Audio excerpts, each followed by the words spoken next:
Good morning, students. Today I am going to teach exercise 7.1. अभ्यास 7.1 आप पढ़ेंगे निर्देशांक ज्यामिति।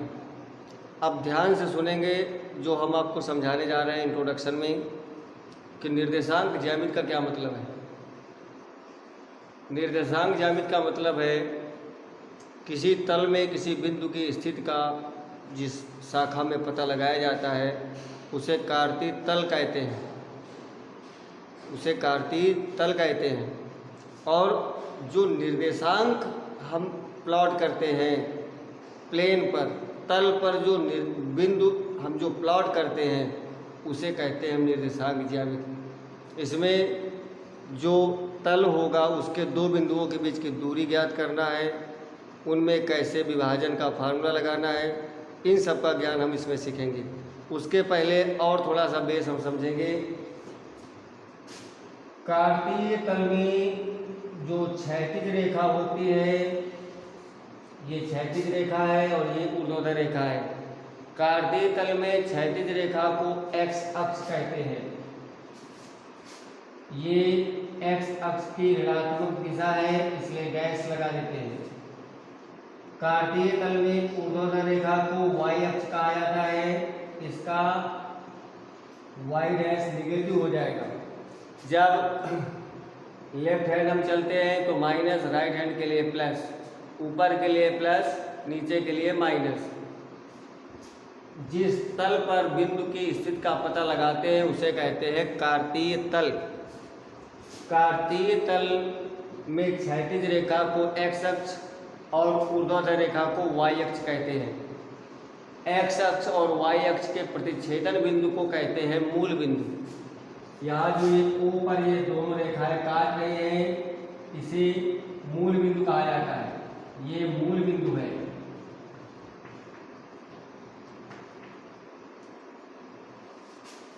और ये आपकी एक्स अक्ष है, ये आपका वाई अक्ष है। सभी बातें ध्यान से समझते जाएंगे। एक्स अक्ष और वाई अक्ष के प्रतिच्छेदन बिंदु को मूल बिंदु कहा जाता है। मूल बिंदु की जो दूरी होती है वो एक्स अक्ष पर और वाई अक्ष पर नगण्य होती है, इसलिए मूल बिंदु के जो निर्देशांक होते हैं वो 0, होते हैं। मूल बिंदु से एक्स अक्ष पर चली गई दूरी, मूल बिंदु से एक्स अक्ष पर चली गई जो दूरी होती है उसे कहते हैं भुज। जो दूरी एक्स अक्ष पर चली जाएगी उसे हम भुज कहेंगे। वो चाहे माइनस की ओर चली जा रही हो और चाहे वो प्लस की ओर चली जा रही हो। माइनस की ओर जाएंगे तो माइनस का चिन्ह लगा देंगे। मूल बिंदु से वाई अक्ष पर जो दूरी चली जाती है उस दूरी को कहा जाता है कोट। चाहे वो पॉजिटिव चली जाए चाहे निगेटिव चली जाए, दोनों की बात हो रही है, उसे कहा जाता है कोट। मूल बिंदु से एक्स अक्ष पर चली गई दूरी को भुज और वाई अक्ष पर चली गई दूरी को कोट कहा जाता है। एक्स अक्ष और वाई अक्ष को कार्तीय तल को 4 भागों में बांटता है। एक्स अक्ष और वाई अक्ष कार्तीय तल को 4 भागों में विभाजित करता है। प्रत्येक भाग को चतुर्थांश कहते हैं। ये सभी 1, 2, 3, 4 जो भाग हैं चतुर्थांश हो गए। एक्स अक्ष की धनात्मक दिशा और वाई अक्ष की धनात्मक दिशा के साथ जो चतुर्थांश बनता है उसे प्रथम चतुर्थांश कहा जाता है।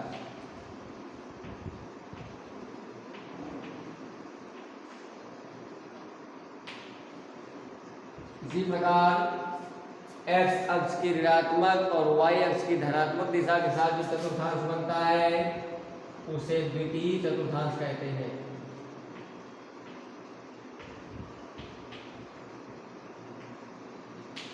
इसी प्रकार एक्स अक्ष की ऋणात्मक और वाई अक्ष की ऋणात्मक दिशा के साथ जो चतुर्थांश बनता है उसे तृतीय चतुर्थांश कहा जाता है।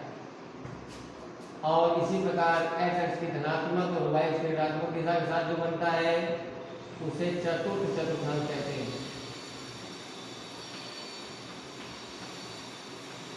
जैसा कि अभी हमने आपको बताया है एक्स अक्ष की धनात्मक और वाई अक्ष की धनात्मक दिशा के साथ बन रहा है, इसलिए एक चतुर्थांश के जो चिन्ह होंगे वो प्लस प्लस होते हैं।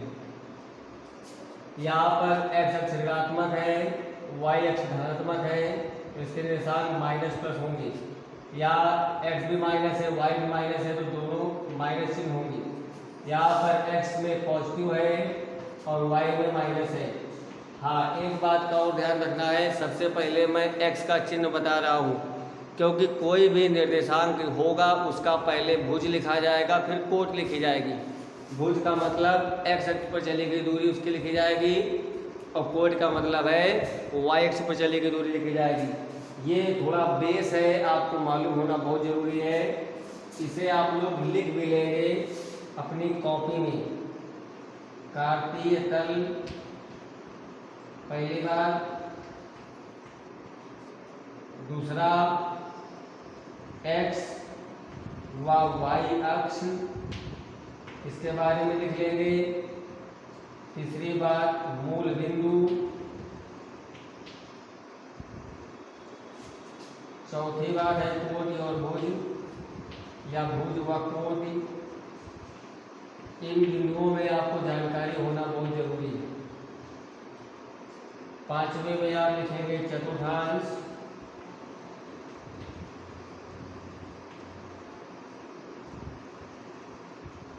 और उसके बाद में चिन्ह तो आप समझ जाएंगे। कुछ बेसिक चीज़ें हैं, इनके बारे में आपको पता भी हो, और यहीं से आप फेयर कॉपी बनाना शुरू करेंगे। पहला चैप्टर निर्देशांक ज्यामिति है, उसमें आप पूरा इंट्रोडक्शन ये करेंगे और ये डेफिनेशंस लिखेंगे। अभी आप इस वीडियो को पूरा समझेंगे, आपको हर बिंदु की डेफिनेशन हमने बता दिया है, आप उसको वैसे ही लिखेंगे।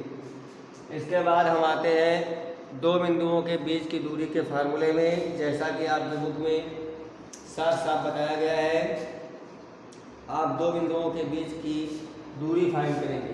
दो बिंदुओं के बीच की दूरी का मतलब है यहाँ पर कोई दो बिंदु हैं, उसके बीच की दूरी हमें फाइंड करना है। ये बिंदु अगर x1 है, ये बिंदु यहाँ से x2 है, तो इस बिंदु के कोऑर्डिनेट हो जाएंगे x2, और ये दूरी y2 है, तो ये हो जाएगा y2। यहाँ पर ये दूरी y1 है, तो इसके निर्देशांक हो जाएंगे x1 और y1। ए बी बिंदु अगर है ये, तो इसके बीच की जो दूरी होगी उसका फार्मूला होगा b बराबर √x2 माइनस x1 का whole square plus y2 minus y1 का होल स्क्वायर। ये दो बिंदुओं के बीच की दूरी का सूत्र है। आप लोगों को ये सब पहले से ही लिखना है। जब आप एक्सरसाइज शुरू करेंगे, ऊपर आप निर्देशांक ज्यामिति चैप्टर डालेंगे, 7 नंबर चैप्टर, पूरा फिगर बनाएंगे, पूरी डेफिनेशन लिखेंगे, फिर ये वाला फिगर बनाएंगे, फिर सूत्र लिखेंगे। उसके बाद एक्सरसाइज शुरू करेंगे 7.1। एक्सरसाइज 7.1 बेटा क्या है? बहुत ही सिंपल एक्सरसाइज है, बता रहे हैं हम आपको, ध्यान से समझेंगे। पहला क्वेश्चन लिखा है बिंदुओं के निम्नलिखित युग्मों के बीच की दूरियां ज्ञात करना है। दूरियां ज्ञात करना है, उसके लिए आपको बिंदु दिए गए हैं। पहले क्वेश्चन का पहला पार्ट, बिंदु लिखे 2,3 व 4,1। ये दूरी का सूत्र है d बराबर √x2 x1 y1 x2 y2। x2 4 है, x1 2 है, y2 1 है, y1 3 है। इसका स्क्वायर करेंगे, ध्यान दें, 4 में 2 गया तो 2 आ गया, 1 में 3 निकालोगे तो माइनस का 2 आएगा। 2 का स्क्वायर 4, माइनस 2 का स्क्वायर भी 4 होगा, तो ये हो जाएगा 2 × 4, 2 बार 4 आ गया ना, 4 का 2 बाहर हो गया √2। यहाँ पर लिखेंगे मात्रक। यही हो गई इन बिंदुओं के बीच की दूरी। पहले सवाल के सभी पार्ट आप ऐसे करेंगे, दूसरा क्वेश्चन भी ऐसे ही है, तीसरा क्वेश्चन ऐसा नहीं है। तीसरे क्वेश्चन के लिए आप ध्यान से सुने। तीसरा क्वेश्चन कह रहा है कि सिद्ध करो कि ये बिंदु संरेख है। तो संरेख का मतलब होता है, जैसे हमने 3 बिंदु ले लिए तो तीनों बिंदुओं के बीच की दूरी निकालो, इसकी दूरी निकालो, इसकी दूरी निकालो और पूरी दूरी निकालो। क्या इन दोनों की दूरी का योगफल पूरी दूरी के बराबर है? अगर हाँ है तो वो संरेख होंगे, और अगर नहीं है तो वो संरेख नहीं होंगे। तो ये हम सिद्ध करके दिखाएंगे आपको। क्वेश्चन नंबर 3 है बेटा, ये बिंदु लिखे गए हैं 1,5, 2,3 और -2, -11 है। आप इन बिंदुओं के बीच की दूरी देखेंगे। देखें, पहली दूरी निकालने जा रहे हैं, D1 निकाला हमने इन दोनों के बीच की। तो 2 - 1 का होल स्क्वायर प्लस 3 - 5 का होल स्क्वायर। बहुत ध्यान से समझिए, 2 में 1 गया तो 1 आया, यहाँ पर -2 आया, 1 का स्क्वायर 1 हो गया, 2 का स्क्वायर 4 आ गया, √5। अब दूसरी दूरी निकालेंगे D2। अब इन दोनों के बीच की दूरी जब निकालेंगे तो -2 हो जाएगा और -11 और -3 हो जाएगा। ये क्या आ जाएगा बेटा? -4 का होल स्क्वायर और -14 का होल स्क्वायर। 4 का होल स्क्वायर 16 होता है, 14 का 196 हो जाएगा। दोनों को ऐड करेंगे तो 212 आ जाएगा। ये आ गया D2। अब D3 निकालो। अब इन दोनों के बीच की दूरी निकाल लो। तो इसकी दूरी क्या हो जाएगी? -2 - 1 और इसका हो जाएगा -11 और -5 का होल स्क्वायर। तो ये क्या आ जाएगा बेटा? इसे साफ कर रहे हैं, ये आप लोगों ने नोट कर लिया है।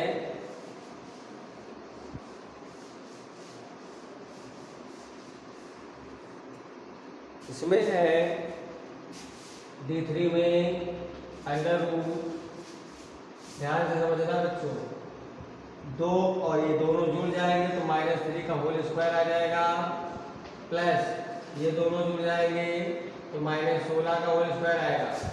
देखिए ये क्या आया? 3 का स्क्वायर 9, 16 का स्क्वायर 256 होता है। दोनों को जोड़ दो बेटा, 9 6 15 की 5, 25 1 26, 265 आ गया। तीनों दूरियां देखिए आप, D1, D2, D3। कोई भी दो दूरी का योगफल तीसरी दूरी के बराबर नहीं है। आप इसको देख सकते हो, अगर चाहो तो इसको आप स्क्वायर रूट के लिए निकाल सकते हो। कैसे? 265 है, 5 से 6 5 11 2 13 5 से डिवाइड होगा, 50 25 5 नहीं 15। अभी 53 तो आया, तो ये परफेक्ट स्क्वायर भी नहीं है, ऐसे ही ये वाला भी नहीं है। तो आप ये देख रहे हैं कि किन्हीं दो दूरियों का योगफल तीसरी के इक्वल नहीं है। किन्हीं दो बिंदुओं के बीच की दूरी का योगफल